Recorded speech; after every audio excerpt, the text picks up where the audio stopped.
आंतरिक संरचना को देखो, क्योंकि दो व्यक्ति एक ही सत्य तक पहुंच सकते हैं, लेकिन वहां पहुंचने का उनका मार्ग बिल्कुल अलग हो सकता है। और यही अंतर समझना बहुत आवश्यक है। महावीर और बुद्ध दोनों ने मोक्ष की बात की। दोनों ने कहा कि मनुष्य अपने भीतर सोया हुआ है। दोनों ने कहा कि दुख का कारण बाहर नहीं, भीतर है। दोनों ने कहा कि मुक्ति किसी ईश्वर की कृपा से नहीं, बल्कि जागरण से आती है। लेकिन इसके बावजूद दोनों की ऊर्जा बिल्कुल भिन्न थी। ओशो कहते हैं कि महावीर का पूरा व्यक्तित्व पुरुष ऊर्जा का प्रतीक है और बुद्ध का व्यक्तित्व स्त्री और पुरुष दोनों ऊर्जाओं का अद्भुत संतुलन है। यहां स्त्री और पुरुष का अर्थ शरीर से नहीं है, यह मनोविज्ञान की भाषा है। पुरुष ऊर्जा का अर्थ है संघर्ष, अनुशासन, संकल्प, प्रयास। स्त्री ऊर्जा का अर्थ है स्वीकार, समर्पण, सहजता और प्रतीक्षा। महावीर का मार्ग योद्धा का मार्ग है, बुद्ध का मार्ग साक्षी का मार्ग है।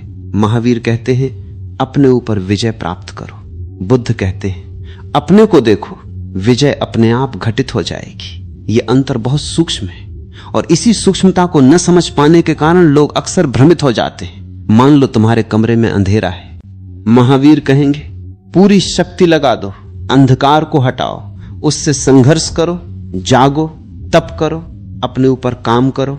बुद्ध कहेंगे एक दीपक जला दो, अंधकार से लड़ने की जरूरत नहीं है, प्रकाश पर्याप्त है। दोनों का लक्ष्य एक ही है, अंधकार का अंत, लेकिन दृष्टिकोण अलग है और यही अंतर उनके पूरे जीवन में दिखाई देता है। महावीर के जीवन को देखो, 12 वर्षों की कठोर साधना, अकल्पनीय तप, भूख, प्यास, अपमान, कष्ट, सबको उन्होंने स्वीकार किया। उनका पूरा जीवन एक महान संघर्ष की कहानी है, जैसे कोई योद्धा अंतिम युद्ध लड़ रहा हो। दूसरी ओर बुद्ध को देखो, उन्होंने भी तपस्या की, उन्होंने भी कठोर साधनाएं की, लेकिन एक दिन उन्हें अनुभव हुआ कि यह संघर्ष ही बाधा बन गया है। जितना मैं लड़ रहा हूं उतना ही अपने भीतर उलझ रहा हूं, और तब उन्होंने तपस्या छोड़ दी। यह निर्णय इतना क्रांतिकारी था कि उनके साथ के साधु उन्हें छोड़कर चले गए। उन्हें लगा कि सिद्धार्थ भ्रष्ट हो गया है, लेकिन बुद्ध ने वही किया जो उनके अनुभव ने कहा। उन्होंने संघर्ष छोड़ा और उसी छोड़ देने में उन्हें वो मिल गया जिसकी खोज वर्षों से थी। यहीं से दोनों मार्ग अलग हो जाते हैं। महावीर कहते हैं प्रयास करो, बुद्ध कहते हैं प्रयास भी एक बंधन बन सकता है। महावीर का साधक स्वयं को तराशता है, बुद्ध का साधक स्वयं को देखता है। महावीर के यहां आत्म विजय का विचार है, बुद्ध के यहां आत्मदर्शन का। और ध्यान रहे, ओशो इनमें से किसी को गलत नहीं कहते। वे बार बार कहते हैं कि दोनों सत्य तक पहुंचे, लेकिन दोनों की मनोवैज्ञानिक संरचना अलग थी। यही कारण है कि दोनों के मार्ग भी अलग हुए। एक और बात समझनी होगी, महावीर का मार्ग बहुत कम लोगों के लिए है, क्योंकि उसमें असाधारण इच्छा शक्ति चाहिए। वहां आधे मन से चलना संभव नहीं, वहां तुम्हें अपने पूरे अस्तित्व को दांव पर लगाना पड़ता है। बुद्ध का मार्ग अधिक मानवीय है, अधिक सहज है, अधिक लोगों के लिए उपलब्ध है। इसीलिए इतिहास में बुद्ध के अनुयायी बहुत अधिक हुए, क्योंकि बुद्ध मनुष्य की कमजोरी को समझते थे। वे जानते थे कि हर व्यक्ति महावीर नहीं बन सकता, लेकिन हर व्यक्ति जाग सकता है। और यही एक बहुत गहरा मनोवैज्ञानिक रहस्य छिपा है। जब तुम किसी व्यक्ति को कहते हो स्वयं पर विजय प्राप्त करो, तो उसके भीतर अहंकार के लिए एक नया अवसर पैदा हो जाता है। अब वो सोच सकता है कि मैं दूसरों से श्रेष्ठ हूं, मैं अधिक तपस्वी हूं, मैं अधिक अनुशासित हूं, मैं अधिक पवित्र हूं। ओशो कहते हैं कि आध्यात्मिक अहंकार दुनिया का सबसे खतरनाक अहंकार है, क्योंकि उसे पहचानना कठिन होता है, और बुद्ध इस खतरे को भली भांति समझते थे। इसलिए वे बार बार कहते हैं केवल देखो, केवल जागो, कुछ बनने की कोशिश मत करो, क्योंकि जो कुछ बनने की कोशिश कर रहा है वही अहंकार है। यहीं से महावीर और बुद्ध का अंतर केवल दर्शन का नहीं रह जाता, यह मनुष्य के भीतर काम करने वाली मनोवैज्ञानिक शक्तियों का अंतर बन जाता है। और इस अंतर को समझे बिना न महावीर समझ में आते हैं न बुद्ध। लेकिन अभी सबसे महत्वपूर्ण प्रश्न बाकी है, यदि दोनों सत्य तक पहुंचे तो फिर ओशो क्यों कहते हैं कि बुद्ध का मार्ग भविष्य का मार्ग है और महावीर का मार्ग अतीत का? क्या इसका अर्थ है कि महावीर का मार्ग अधूरा था, या इसका अर्थ कुछ और है? और आखिर वो कौन सा गहरा रहस्य है जिसके कारण बुद्ध ने तपस्या को छोड़ दिया, जबकि महावीर ने उसे अपने जीवन का केंद्र बना लिया? बुद्ध ने तपस्या क्यों छोड़ी और महावीर ने क्यों नहीं? अब प्रश्न और भी गहरा हो जाता है। यदि महावीर और बुद्ध दोनों सत्य तक पहुंचे तो फिर एक ने तपस्या को जीवन का केंद्र क्यों बनाया और दूसरे ने उसे छोड़ क्यों दिया? क्या उनमें से कोई एक गलत था? नहीं, यही सबसे बड़ी भूल हो जाती है। हम सोचते हैं कि यदि दो व्यक्तियों के मार्ग अलग हैं तो एक सही होगा और दूसरा गलत।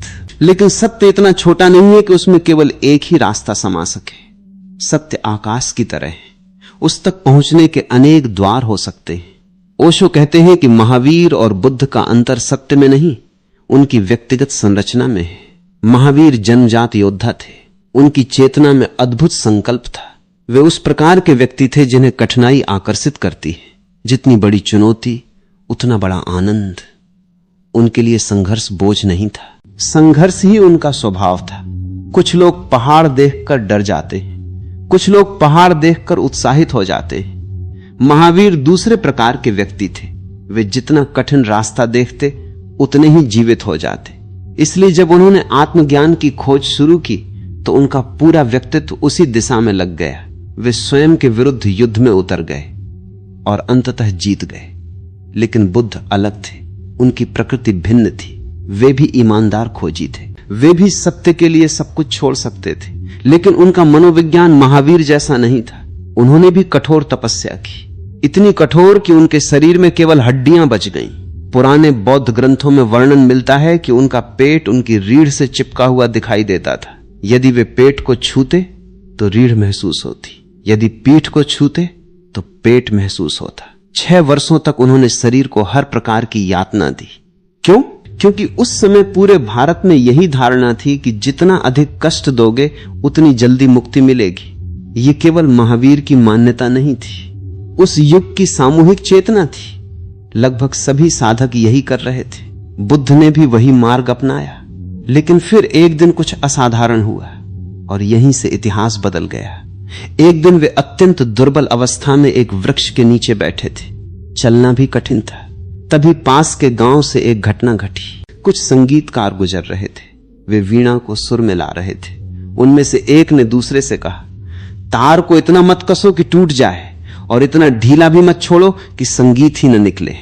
बस एक साधारण वाक्य, लेकिन कभी कभी एक साधारण वाक्य ही पूरी चेतना को बदल देता है। बुद्ध ने यह सुना और अचानक उन्हें लगा कि यही तो मेरे साथ हो रहा है। मैंने जीवन का तार इतना कस दिया है कि संगीत ही मर गया है। मैं मुक्ति की तलाश में जीवन को नष्ट कर रहा हूं। मैं सत्य पाने के लिए स्वयं को मिटा रहा हूं। और तभी उन्हें पहली बार समझ आया कि संघर्ष स्वयं समस्या बन सकता है। जिस अहंकार को मैं मिटाना चाहता हूं वही अहंकार अब तपस्वी बन गया है। पहले वो संसार चाहता था, अब वो मोक्ष चाहता है। पहले वो धन चाहता था, अब वो निर्वाण चाहता है। लेकिन चाहने वाला वही है। यही बुद्ध की सबसे बड़ी खोज जन्म लेती है। उन्होंने देखा कि समस्या इच्छाओं में नहीं है, समस्या इच्छुक में है। समस्या वस्तुओं में नहीं है, समस्या पकड़ने की प्रवृत्ति में है। और ये पकड़ धर्म में भी हो सकती है, तपस्या में भी हो सकती है, मोक्ष की इच्छा में भी हो सकती है। यहीं से बुद्ध ने एक क्रांतिकारी कदम उठाया। उन्होंने तपस्या छोड़ दी। अब यह निर्णय बहुत लोगों को साधारण लगता है, लेकिन उस समय यह लगभग विद्रोह था। उनके साथी साधुओं ने कहा, सिद्धार्थ हार गया, वह वापस भोग की दुनिया में चला गया। अब वो कभी ज्ञान प्राप्त नहीं कर सकेगा। लेकिन बुद्ध ने किसी की नहीं सुनी, क्योंकि पहली बार वे अनुभव से बोल रहे थे, उधार के विचारों से नहीं। यही एक सच्चे खोजी की पहचान है। वो परंपरा का सम्मान कर सकता है, लेकिन अनुभव के विरुद्ध नहीं जा सकता। यदि पूरी दुनिया एक बात कहे और अनुभव दूसरी, तो वो अनुभव को चुनेगा। और यही बुद्ध ने किया। उन्होंने भोजन स्वीकार किया, शरीर को स्वस्थ होने दिया, फिर बोधि वृक्ष के नीचे बैठ गए। लेकिन इस बार कोई संघर्ष नहीं था, कोई लक्ष्य नहीं था, कोई महत्वाकांक्षा नहीं थी, कोई जीतने की इच्छा नहीं थी। वे केवल बैठे थे, पूर्णतः शांत, पूर्णतः सजग।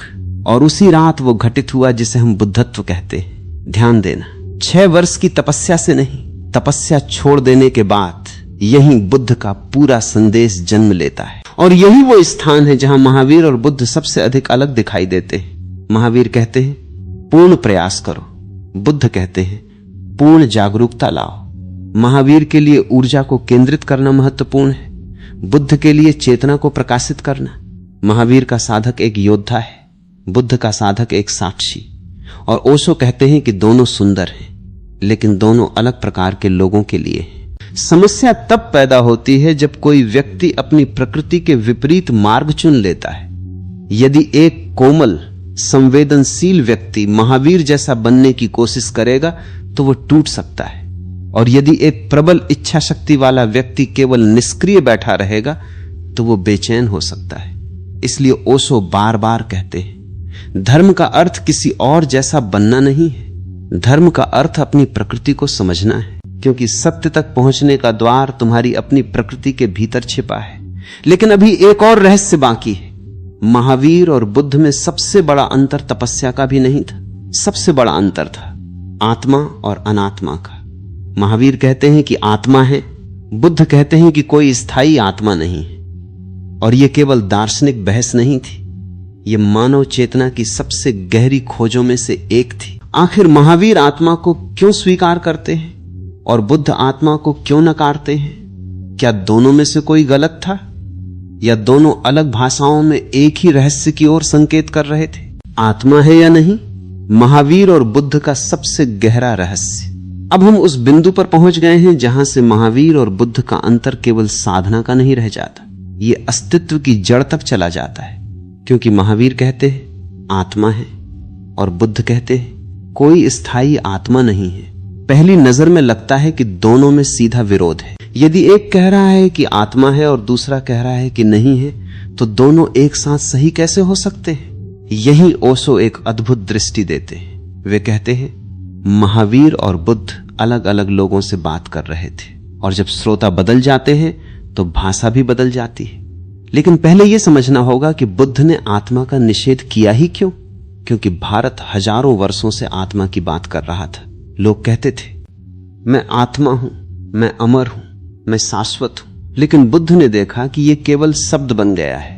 लोग आत्मा को जानते नहीं थे, केवल मानते थे, और जो चीज अनुभव से नहीं जानी गई वो केवल विश्वास है। बुद्ध को विश्वासों से समस्या थी, क्योंकि विश्वास सत्य का स्थान ले लेते हैं। मान लो कोई व्यक्ति हर दिन कहता है मैं स्वस्थ हूं, लेकिन भीतर से बीमार है, तो ये वाक्य उसकी बीमारी को नहीं मिटाता। उसी तरह लोग कहते थे मैं आत्मा हूं, लेकिन क्रोध भी था, ईर्ष्या भी थी, भय भी था, मृत्यु का डर भी था।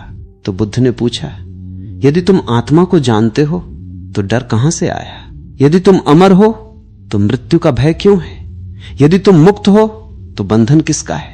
और यही बुद्ध ने एक बहुत खतरनाक बात देखी। उन्होंने देखा कि आत्मा का विचार लोगों के अहंकार को और मजबूत कर रहा है। अहंकार तुरंत कह देता है मैं विशेष हूं, मैं शाश्वत हूं, मैं दिव्य हूं, और जिस चीज को मिटाना था वही और मजबूत हो जाती है। इसलिए बुद्ध ने एक क्रांतिकारी कदम उठाया। उन्होंने कहा आत्मा की बात मत करो, पहले देखो कि तुम वास्तव में कौन हो। और जब उन्होंने भीतर देखा तो उन्हें कोई स्थायी केंद्र दिखाई नहीं दिया, उन्हें केवल घटनाओं का प्रवाह दिखाई दिया। विचार आते हैं और चले जाते हैं, भावनाएं आती हैं और चली जाती हैं, स्मृतियां आती हैं और चली जाती हैं, शरीर बदलता रहता है, मन बदलता रहता है, सब कुछ बदल रहा है। तो वो कौन है जो स्थायी है? बुद्ध ने खोजा, बहुत गहराई से खोजा, और उन्हें कोई ठोस मैं नहीं मिला।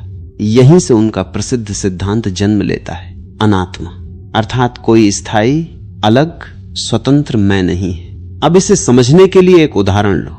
एक नदी को देखो, तुम उसे गंगा कहते हो, लेकिन क्या वास्तव में कोई स्थायी गंगा है? हर क्षण पानी बदल रहा है। जो पानी अभी बह रहा है अगले क्षण कहीं और होगा, फिर भी हम उसे एक नाम दे देते हैं, गंगा। बुद्ध कहते हैं कि मनुष्य भी ऐसा ही है, एक प्रवाह, एक प्रक्रिया, कोई स्थायी वस्तु नहीं। यही बुद्ध का विज्ञान जैसा दृष्टिकोण दिखाई देता है। वे किसी अवधारणा को स्वीकार नहीं करते जब तक वो प्रत्यक्ष अनुभव न बन जाए। लेकिन अब प्रश्न उठता है, महावीर ने आत्मा को क्यों स्वीकार किया? क्या उन्होंने कुछ ऐसा देखा जो बुद्ध नहीं देख पाए? नहीं। ओशो कहते हैं कि महावीर की भाषा अलग है। महावीर जब आत्मा कहते हैं तो उनका अर्थ अहंकार नहीं है। वे उस शुद्ध साक्षी की बात कर रहे हैं जो सब परिवर्तन के पीछे मौजूद है। महावीर कहते हैं विचार बदलते हैं, भावनाएं बदलती हैं, शरीर बदलता है, लेकिन देखने वाला नहीं बदलता। जो क्रोध को देखता है वो क्रोध नहीं है, जो भय को देखता है वो भय नहीं है, जो मृत्यु मृत्यु को देख सकता है, वो मृत्यु नहीं हो सकता। महावीर उसी साक्षी को आत्मा कहते हैं। अब यहां बहुत सूक्ष्म बात है, बुद्ध उसी साक्षी को आत्मा कहने से बचते हैं क्योंकि उन्हें डर है कि लोग शब्द पकड़ लेंगे। महावीर उसे आत्मा कहते हैं क्योंकि उन्हें विश्वास है कि सही साधक शब्द से आगे चला जाएगा। और यहीं ओशो का अद्भुत निष्कर्ष आता है। वे कहते हैं महावीर और बुद्ध अलग अनुभव की बात नहीं कर रहे, वे अलग भाषाओं का उपयोग कर रहे हैं। यह वैसा ही है जैसे दो व्यक्ति चांद की ओर इशारा करें, एक उंगली पूर्व से उठाए, दूसरा पश्चिम से। मूर्ख उंगलियों को लेकर लड़ेंगे, बुद्धिमान चांद को देखेंगे। लेकिन यहां एक और गहरा मनोवैज्ञानिक रहस्य छिपा है। महावीर का मार्ग व्यक्ति को एक शुद्ध केंद्र तक ले जाता है, बुद्ध का मार्ग व्यक्ति को केंद्र की अनुपस्थिति तक ले जाता है। महावीर कहते हैं अंत में केवल आत्मा बचती है, बुद्ध कहते हैं अंत में कोई नहीं बचता। और आश्चर्य की बात यह है कि दोनों के अनुभव में वही मौन है, वही शांति है, वही आनंद है, वही मुक्ति है।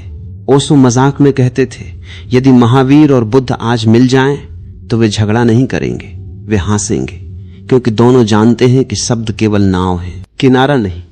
लेकिन उनके अनुयायी अभी भी बहस करते रहेंगे क्योंकि अनुयायी शब्दों को पकड़ लेते हैं, अनुभव को नहीं। और यही धर्म का सबसे बड़ा संकट है। सत्य जीवित अनुभव है, लेकिन जैसे ही वो विचार बनता है, विवाद बन जाता है। यहीं से हमें समझ में आने लगता है कि महावीर और बुद्ध का असली अंतर दर्शन में कम और अभिव्यक्ति में अधिक था। लेकिन अभी सबसे महत्वपूर्ण प्रश्न बाकी है। यदि दोनों एक ही सत्य तक पहुंचे थे तो फिर उनकी उपस्थिति इतनी अलग क्यों थी? क्यों बुद्ध के पास बैठने पर करुणा की अनुभूति होती है और महावीर के पास बैठने पर एक विराट तप और शक्ति की? क्यों बुद्ध चंद्रमा जैसे लगते हैं और महावीर सूर्य जैसे? क्या यह केवल व्यक्तित्व का अंतर था या इसके पीछे चेतना का कोई और गहरा रहस्य छिपा है? महावीर की ऊर्जा और बुद्ध की करुणा, दो सुगंध एक ही फूल।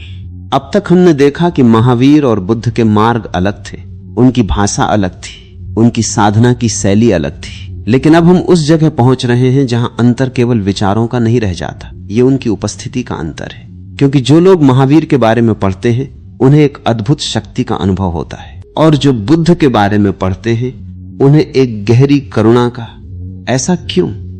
क्या ज्ञान प्राप्त होने के बाद भी व्यक्तित्व बचा रहता है? क्या आत्मज्ञान सबको एक जैसा नहीं बना देता? यही ओशो एक अत्यंत सुंदर बात कहते हैं। वे कहते हैं ज्ञान व्यक्ति को मिटाता नहीं, उसे शुद्ध करता है। व्यक्तित्व समाप्त नहीं होता, उसकी अशुद्धियां समाप्त हो जाती हैं। जिस प्रकार गंदा पानी साफ हो जाए तो उसकी पारदर्शिता बढ़ जाती है, उसी प्रकार आत्मज्ञान के बाद व्यक्ति का मूल स्वभाव और स्पष्ट हो जाता है। महावीर और बुद्ध दोनों मुक्त हो गए थे, लेकिन उनकी मूल प्रकृति अलग थी और इसलिए उनकी सुगंध भी अलग थी। महावीर को समझने के लिए एक पर्वत की कल्पना करो, अचल, अडिग, अटूट। तूफान आए, वर्षा आए, बिजली गिरे, पर्वत वहीं खड़ा रहता है। महावीर की चेतना कुछ ऐसी ही थी। उनके भीतर असाधारण दृढ़ता थी, इसलिए उनके जीवन में तप दिखाई देता है, अनुशासन दिखाई देता है, आत्मनियंत्रण दिखाई देता है। वे ऐसे व्यक्ति नहीं थे जो परिस्थितियों के अनुसार बदल जाएं। वे परिस्थितियों को चुनौती देते थे। उनकी उपस्थिति में व्यक्ति को अपनी कमजोरी दिखाई पड़ती थी। उनके पास बैठकर कोई बहाना नहीं बना सकता था, क्योंकि उनका पूरा जीवन एक संदेश था, यदि मैं कर सकता हूं तो तुम भी कर सकते हो। महावीर प्रेरणा नहीं देते थे, वे चुनौती देते थे, और यही कारण है कि उनका मार्ग कठिन प्रतीत होता है। अब बुद्ध को देखो, बुद्ध पर्वत जैसे नहीं, वे नदी जैसे, बहते हुए, सहज, कोमल। उनकी शक्ति दिखाई नहीं देती, लेकिन होती बहुत गहरी है, जैसे शांत समुद्र। ऊपर से सब स्थिर लगता है, लेकिन गहराई असीम होती है। बुद्ध के पास बैठने वाले लोगों ने बार बार एक ही बात कही है। उनकी उपस्थिति में एक अजीब शांति उतर आती थी। ऐसा लगता था जैसे कोई तुम्हें स्वीकार कर रहा है, बिना किसी शर्त के, बिना किसी निर्णय के, बिना किसी आलोचना के। यही बुद्ध की करुणा का जन्म होता है। लेकिन ध्यान रखना, करुणा और दया एक नहीं है। दया ऊपर से आती है, करुणा समानता से आती है। दया में कहीं ना कहीं अहंकार छिपा रहता है, करुणा में नहीं। बुद्ध किसी पर दया नहीं करते थे, वे केवल समझते थे, क्योंकि उन्होंने अपने भीतर वही अंधकार देखा था जो दूसरों में था। उन्होंने अपने भीतर वही संघर्ष देखा था जो संसार में था। इसलिए उनके भीतर किसी को दोष देने की भावना नहीं बची। यही करुणा पैदा होती है। जब तुम समझते हो कि जो व्यक्ति क्रोधित है वो स्वयं पीड़ित है, जो व्यक्ति हिंसक है। अब हम उस अंतिम प्रश्न पर पहुंच गए हैं जिसके बिना पूरी चर्चा अधूरी है। यदि महावीर और बुद्ध दोनों सत्य तक पहुंच गए थे, यदि दोनों की मंजिल एक ही थी, तो आज के मनुष्य के लिए कौन अधिक प्रासंगिक है? और जब ओशो कहते हैं कि भविष्य बुद्ध का है, तो उसका वास्तविक अर्थ क्या है? क्या वे महावीर को कम महत्व दे रहे थे? बिल्कुल नहीं। ओशो ने महावीर के प्रति हमेशा गहरा सम्मान व्यक्त किया। वे बार बार कहते थे कि महावीर मानव इतिहास के सबसे अद्भुत व्यक्तियों में से एक हैं। उनकी इच्छा शक्ति लगभग असंभव थी, उनका साहस असाधारण था, उनकी जागरूकता अद्वितीय थी। लेकिन सम्मान और प्रासंगिकता दो अलग बातें हैं। यही ओशो का विश्लेषण शुरू होता है। वे कहते हैं हर युग का अपना मनोविज्ञान होता है और उसी के अनुसार आध्यात्मिक मार्गों की उपयोगिता भी बदलती है। महावीर ऐसे समय में आए थे जब मनुष्य अभी भी भीतर से मजबूत था। उसके पास धैर्य था, प्रतीक्षा थी, सहनशीलता थी। वो वर्षों तक एक लक्ष्य के लिए काम कर सकता था। उसका जीवन सरल था, उसका मन इतना बिखरा हुआ नहीं था, इसलिए तपस्या संभव थी। लेकिन आधुनिक मनुष्य को देखो, वो पहले ही टूट चुका है। वो तनाव में है, वो चिंता में है, वो लगातार तुलना में जी रहा है। उसका मन हजार दिशाओं में खिंचा हुआ है। उसके भीतर पहले से ही संघर्ष बहुत अधिक है। अब यदि ऐसे व्यक्ति को कहा जाए और संघर्ष करो और कठोर बनो और अपने ऊपर युद्ध छेड़ दो, तो संभावना है कि वो और टूट जाए। यही ओशो बुद्ध को आधुनिक मनुष्य के अधिक निकट मानते हैं, क्योंकि बुद्ध का संदेश संघर्ष नहीं, समझ है। वे कहते हैं अपने मन से लड़ो मत, उसे देखो। अपने क्रोध को दबाओ मत, उसे समझो। अपने भय को मिटाने की कोशिश मत करो, उसे जानो। और जैसे ही समझ गहरी होती है, परिवर्तन स्वयं घटित होता है। यही आधुनिक मनोविज्ञान भी कहता है। दमन कभी समाधान नहीं बनता। जो दबाया जाता है वो और गहरा चला जाता है और फिर किसी न किसी रूप में वापस लौटता है। बुद्ध का मार्ग इसीलिए अद्भुत है, क्योंकि उसमें तुम्हें अपने विरुद्ध खड़ा नहीं होना पड़ता। तुम स्वयं के मित्र बन जाते हो। और जो व्यक्ति स्वयं का मित्र नहीं बन सकता, वो कभी शांति तक नहीं पहुंच सकता। लेकिन यहां एक और खतरा है। कई लोग बुद्ध को गलत समझ लेते हैं। वे सोचते हैं यदि संघर्ष नहीं करना है तो कुछ करना ही नहीं है। यही भूल हो जाती है। बुद्ध आलस्य नहीं सिखाते, वे सजगता सिखाते हैं। और सजग होना दुनिया का सबसे कठिन कार्य है। क्रोध करना आसान है, क्रोध को देखना कठिन। दूसरों को दोष देना आसान है, अपने भीतर झांकना कठिन। भागना आसान है, रुकना कठिन। इसलिए बुद्ध का मार्ग सरल दिखता है, लेकिन है नहीं। वो सूक्ष्म है, बहुत सूक्ष्म। महावीर का संघर्ष दिखाई देता है, बुद्ध का संघर्ष भीतर होता है। इसलिए लोग भ्रमित हो जाते हैं। अब सबसे महत्वपूर्ण बात, ओशो के अनुसार वास्तविक प्रश्न ये नहीं है कि महावीर सही हैं या बुद्ध। वास्तविक प्रश्न है तुम कौन हो। यदि तुम्हारी प्रकृति योद्धा की है तो महावीर तुम्हारे लिए द्वार बन सकते हैं। यदि तुम्हारी प्रकृति संवेदनशील, ध्यानपूर्ण और निरीक्षण करने वाली है तो बुद्ध तुम्हारे लिए द्वार बन सकते हैं। लेकिन अंततः द्वार महत्वपूर्ण नहीं है। महत्वपूर्ण है वो आकाश जहां दोनों पहुंचते हैं। यही कारण है कि जागृत व्यक्तियों में कोई विवाद नहीं होता। विवाद केवल अनुयायियों में होता है। महावीर और बुद्ध कभी नहीं लड़ते, कृष्ण और बुद्ध कभी नहीं लड़ते, लाओ त्से और महावीर कभी नहीं लड़ते। क्योंकि जिन्होंने सत्य को जाना है वे जानते हैं कि शब्द अलग हो सकते हैं, अनुभव नहीं। लड़ाई हमेशा विचारों में होती है, अनुभव में नहीं। और यही ओशो का सबसे बड़ा संदेश है।